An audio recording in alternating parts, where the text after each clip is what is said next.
Day 117. Here we go. Thought I'd start on some French horn again.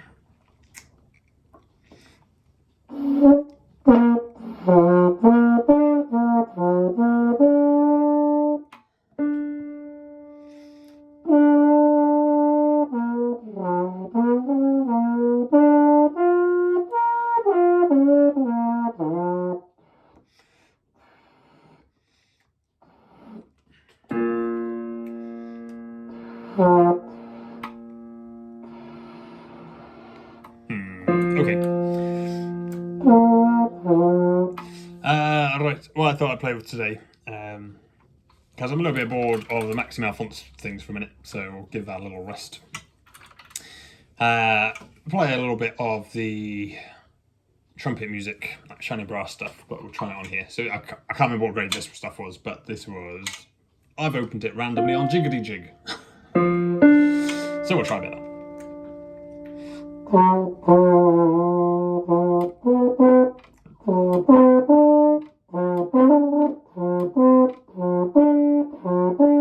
There we go, let's get the first interval. That's always a good start.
What was that one?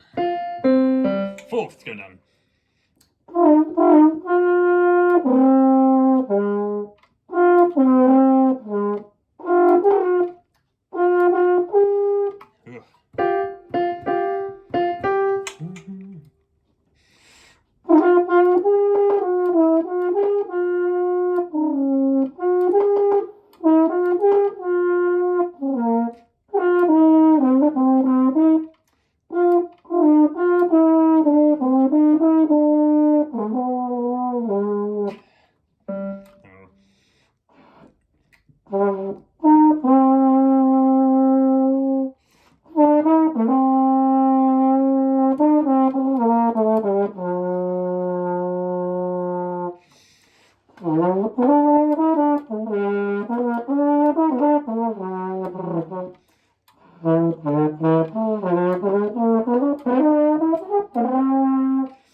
So that's that one. Bit spit needs emptying, but that's an effort on this instrument, so I'll do it at the end. Here's brag times, just because it's on the same page.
Good. So that's that.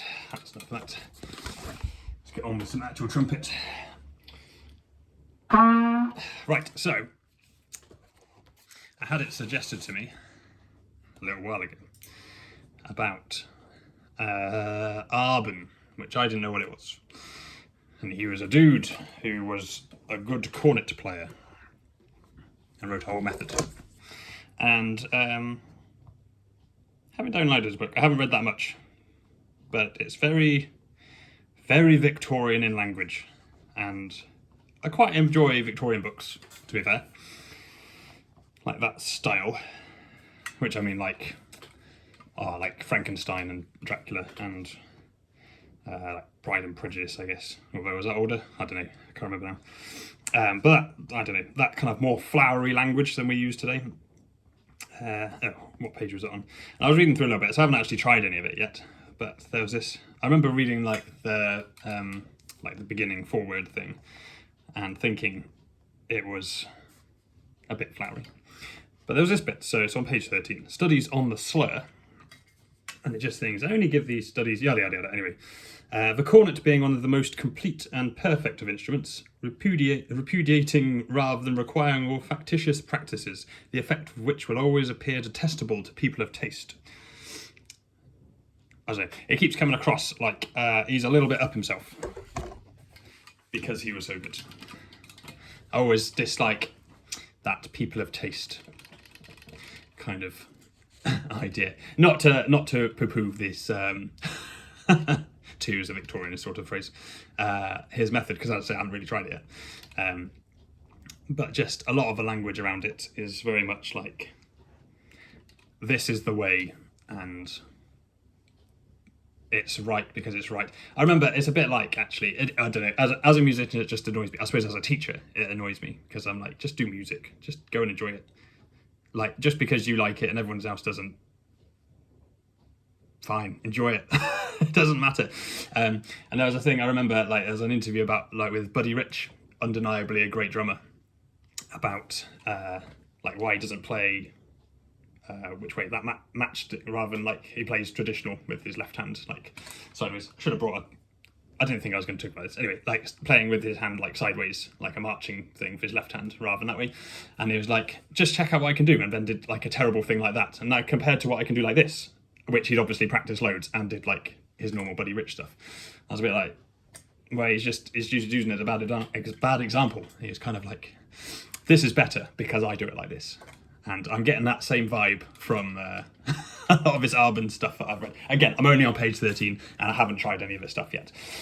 So it was just something I noticed. Anyway, what I did think was interesting, so on this slur thing, I did want to try this because there was some like alternative fingerings for certain notes. So for example, playing an A like that rather than like that. Because of course, third valve would be the same length as those two put together anyway. Generally do it like that, but doing like that because, again, it's a really old copy. I just got this off IMSLP. IMSLP. Going into the G sharp. It's like A to G sharp to A for doing slurs. So there's a couple of odd fingerings like that, which I've not done on trumpet, so we'll give it a little go, shall we? In fact, let's do a quick study. Let's go into B flat tuning, as actually.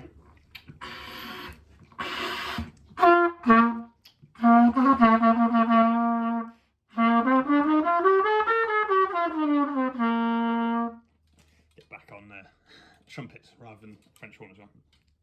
So we're doing things like.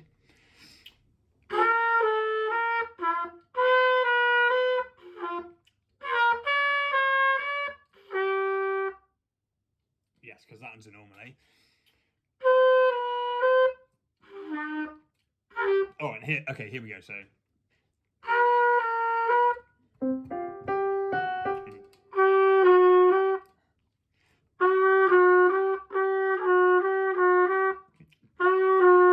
Yeah, that's so much smoother. Look at that.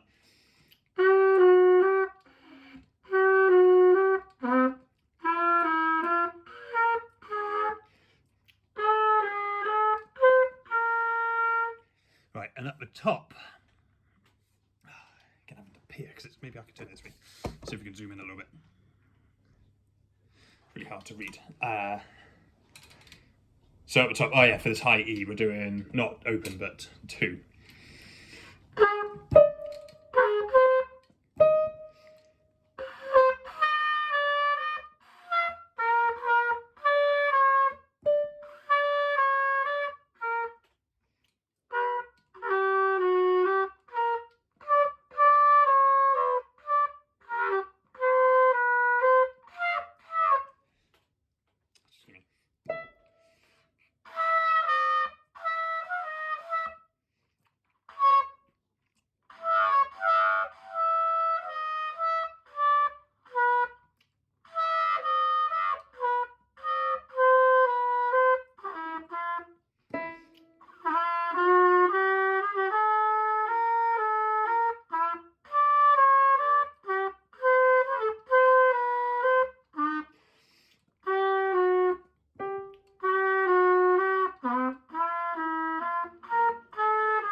Something like that makes sense. Like a bit of that. And then it was, yeah, so that was the semitones, and he's got one with tones. Ooh, what did I even say? One, I can't read that. It's just a blob on this version. I think it might just be a staccato rather than the fingering number. Okay, so this time,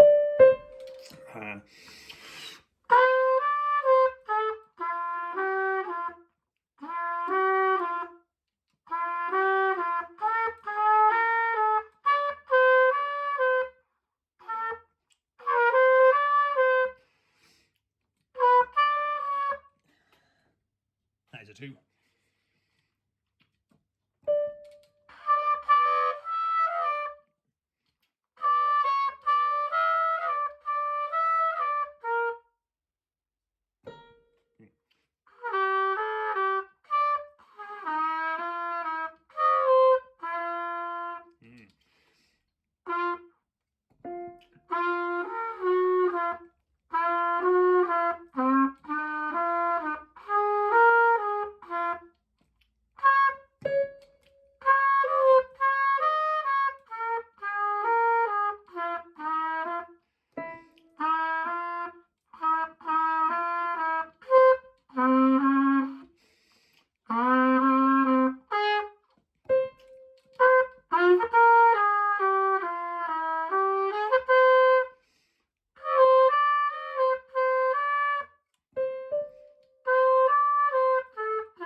Yeah, so there's going to be some interesting stuff in here. We'll do a little bit as we go, but yeah. It's interesting because you mentioned, there was one little bit I read, again, I haven't read a lot of it, but about how much lip goes in. And it only stuck out to me because he literally mentioned the horn, so being... Oh, now I forgot which way around he said it. Is it still there? Lips. Who was in? I'm scrolling back a bit.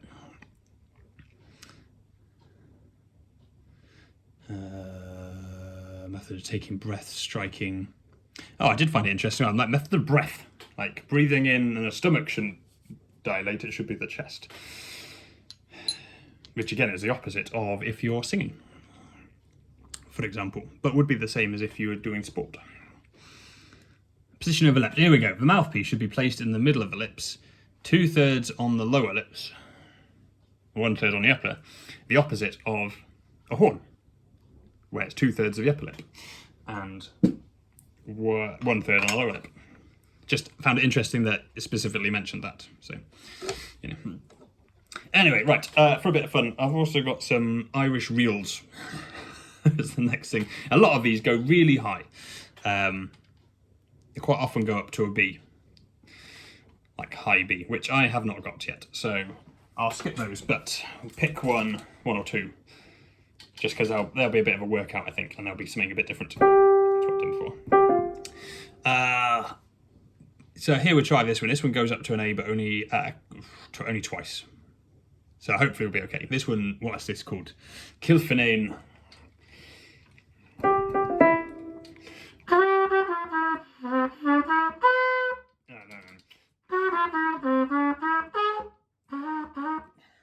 Oh, that's a crotchet in there. Oh, that's right.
Oh, is it quadruplet? Quadruplet? I can't remember what they're called.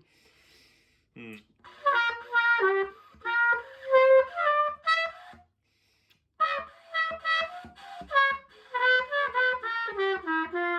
a shame that it hits on the A because I can't I can't get that. Anyway, here's another one. They're all kind of the same, aren't they? They're all, well, these ones are all 6/8, just pinging around D and G arpeggios effectively. This one's Paddy in London.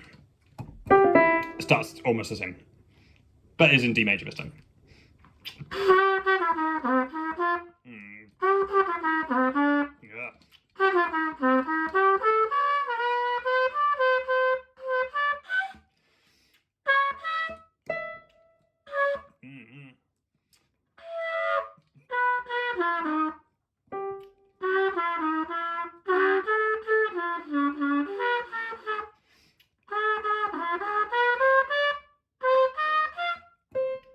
Yeah. What am I doing?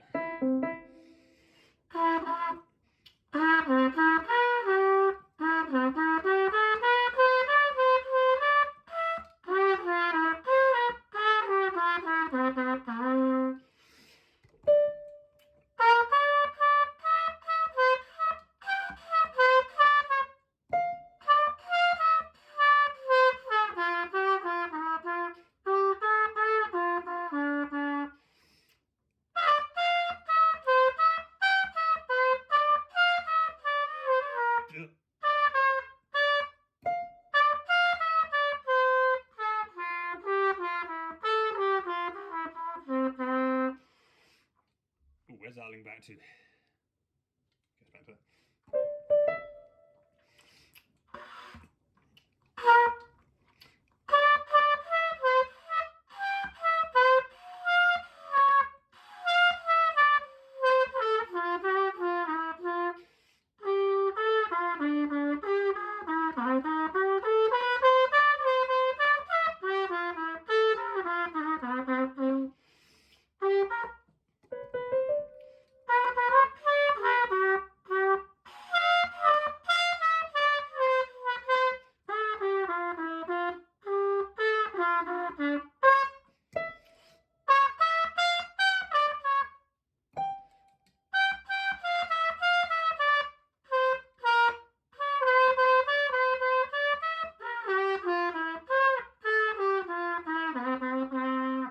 Yes.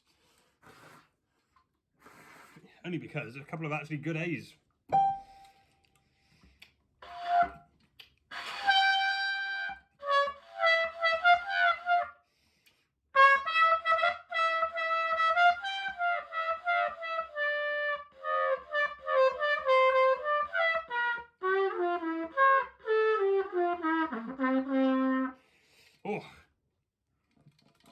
Nice. Right, let's just try one last one.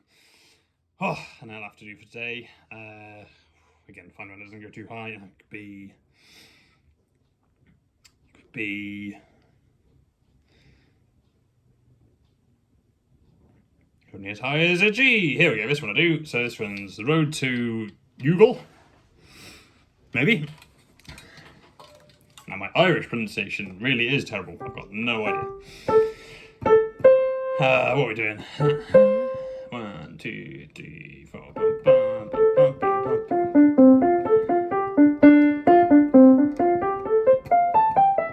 Oh no, there's a B up there. I missed that one. We'll fluff that bit. I think it's only... Okay, look more carefully. There's only that one.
Okay, you know what? I think I might hit that B.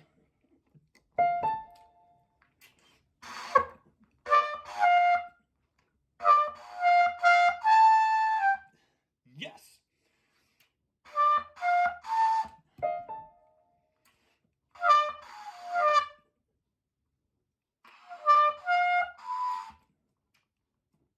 Okay, now I've lost it. Now I'm thinking about it. Because I wasn't expecting to. Ugh, actually hit it. Who knew? I say that a lot, don't I? Well, let's leave it on that high, a literal high. Hit a B, I think, fairly solidly. Amazing. Awesome. Rolling onwards. See you tomorrow with some more flowery language.